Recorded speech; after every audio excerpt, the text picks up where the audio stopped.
Thanks again, Lynn.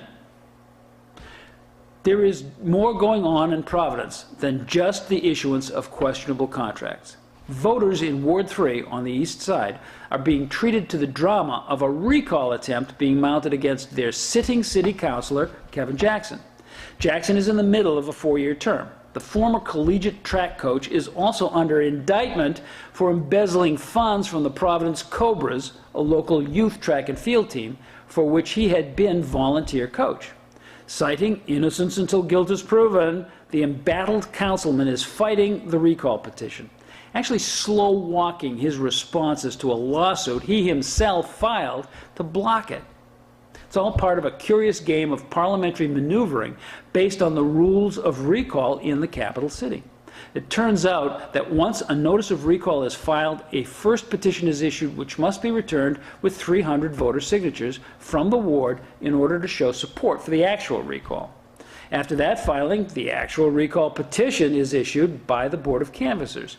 That one needs 2,000 signatures to actually effect the recall and pave the way for a special election.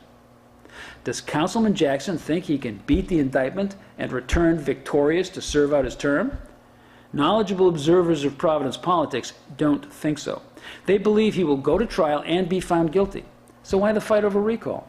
It turns out that the single best day to get 2,000 valid voter signatures in Ward 3 would be Election Day 2016. Jackson's lawsuit against the recall petition was likely filed solely for purposes of dragging things out until at least November 9th. After that, a door-to-door campaign for signatures among houses with security systems and reclusive residents would require massive effort and considerable good luck in order to succeed within the 90 days allotted. If the recall petition fails to get the required signatures, Mr. Jackson retains his seat and its $20,000 paycheck, at least until a conviction. That could easily be after the 2018 election. In other words, it's all about the cash. Councilman Jackson is defending his sole source of income now that he's been released from his college job due to the criminal action. Meanwhile, waiting in the wings is Marcus Mitchell. The well-known East Side resident currently chairs the Providence Community Library System. In 2014, he led Mr. Jackson for the council seat on election night as a write-in candidate. Mail ballots that were counted the next day gave the race to the incumbent by a narrow margin.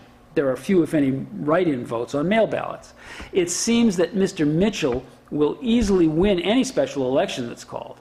There have been no Republican candidates in Ward 3 for the last 2 cycles. Still, it looks like the citizens of the east side of Providence will be effectively without representation on the city council until the next election, and all because Kevin Jackson needs that government check more than he needs to be of one last service to his community.